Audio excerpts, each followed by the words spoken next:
Hello friends, this is Dr. Bhavdeep Ahuja here, and I'm continuing on my short series of videos on mutual funds. So let me give you a nomenclature of the most common terms which are used in the mutual fund industry or the mutual fund sector. So one of the commonest terms is asset allocation. So it is based on another terminology, asset class. What are the asset classes? It is like a group of investments or securities whose characters may be similar, but their returns might be different. Those asset classes may include fixed income securities, equities, cash equivalents, and similar. So what exactly is asset allocation fund? So where actually the investments are done in government securities, also known as GSECs in short form, GSECs, SECS, real estate stocks, maybe gold stocks, domestic stocks, shares, bonds, and even the foreign stocks. So the proportion can change or vary as per the fluctuation in the market situation. Then the next term used is AMC, or a asset management company. It is a SEBI regulated or registered company which actually handles the asset management and the investment decision for mutual funds. The next terminology is AUM. You will find that term very commonly used. AUM means assets under management. It is actually equivalent to the total market value of the funds being managed by that AMC or the mutual fund house or the mutual fund company. So AUM is the overall market value of funds that are handled by that particular mutual fund company. So we say if the higher the the more popular the fund is. But then, having said that, many a times many funds are overrated, many companies are overrated, so they might have a bigger AUM as well. But this is not the only criteria when you look at investing in the fund. So but then yes, AUM is still one of the criteria that how popular is the fund. So as we are going alphabetically, the next would be the balanced fund. Usually equity, debt, and balanced are used in unison, but then alphabetically going ahead, balanced or hybrid is also, as it is called most of the times, which is actually invested both in equity and debt. So the percentage can vary. The equity percentage can be anything between 50 to 60 to max 70%, and the remaining is the exposure to the debt. So hybrid has the advantage that it works both way, gives you the returns of equity and secures some amount in the debt percentage as well. So the next terminology most commonly used is the benchmark. So benchmark is actually a standard of performance against which the mutual fund performance is made. It is like a group of securities which are handpicked or whose performance is taken as a gold standard against which the performance of other investments are measured. For example, BSE Sensex and NSE Nifty are one of the benchmarks, Nifty 50 as well. So these are a few benchmarks which are commonly used when we compare the mutual funds performance or their output or growth. Then the next investment, or the most common word used, is the bond. Bond is the investment where is a debt-like investment where the money is lent to government agencies, municipalities, or even the companies for a particular period and particular rate of interest, and accordingly the output is given to the investors. So another option terminology is close-ended schemes. Close-ended and open-ended are actually used together, but alphabetically close-ended comes first. So where the money is actually committed for a particular tenure by the investors, or you can invest in a particular scheme till a particular date or a particular time limit only. That is a close-ended scheme. The open-ended is where there is no such time limit. You can invest any time in that scheme.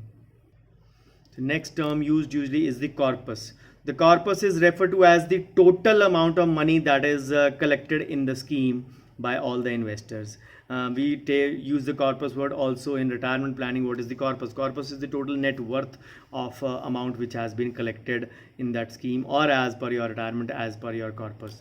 So the next terminology is the debt. What is the debt fund? So as I told, people have a low risk appetite. They don't want to invest in equity where the risks of money being drowned as they feel are more, Obviously, the returns are also massive, but that carries a risk as well, since investment in market is subject to various risks. So read the offer document carefully as it is advertised. So in debt fund, usually you get a lower rate of interest comparatively, because the investment is basically in bonds, treasury bills, and government securities, as I mentioned. The various fixed income securities which are used in the debt fund are government securities, GSECs, treasury bills, money market instruments, corporate bonds, and other kind of debt securities, which actually give you a fixed date of maturity and pay a fixed interest. So accordingly, they can be opted by investors who actually don't want to take a risk and carry home a steady income. Then the next terminology used is dividend. Dividend is actually kind of a distribution of the profit of the company from the NAV. For example, mutual funds come in two types, either the growth type or the dividend option. The dividend option is now, the name has been changed with effect from January 2021 to IDCW, income distribution come capital withdrawal. So it means one and the same thing now. So for example, just to explain in the layman language, two funds actually debit at 10 rupees. Both of them grow till 15, maybe in 1 year or 1.5 year, whatever is the time, just to explain you. And the growth will continue, the money is reinvested back, and the profit keeps on accumulating over there. Someone who has invested in the IDCW or the dividend option, the company declares a dividend, and for example, you have accumulated 15 rupees. From 10 to 15, the company declares 3 rupees dividend. So you will get your number of units into 3 rupees. For example, if you bought in the mutual funds for 10,000 rupees lump sum, you add rupees 10, the number of units are 1000, considering there is no entry load, 1000 units in both equity and debt for 10,000 each. So you will get back, if the dividend declared is 3 rupees, you will get back 3000 rupees as dividend. But accordingly, your value of the mutual fund will decrease now, because you have taken out the profit, you have taken out that income. So your value will not be 15 minus 3, it will be something close to 12.7, because I'm sorry, 11.7. So 15 minus 3 plus the charges or various kinds of expenses that are charged by the AMC or the mutual fund house.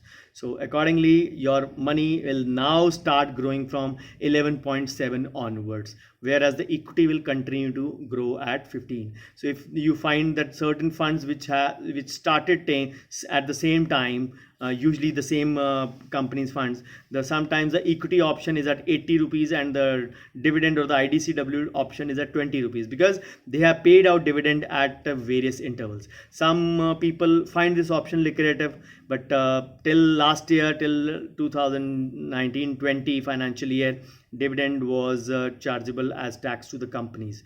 But ever since financial year 2021, for which we are yet to file the return, the dividend becomes now chargeable, income becomes now chargeable in the hands of the investor. So as per your slab, whatever it is. So I don't think dividend is a lucrative option. You lose the compounding advantage also in that. But yes, for people who want a regular income at fixed intervals, that might be a reasonably good option.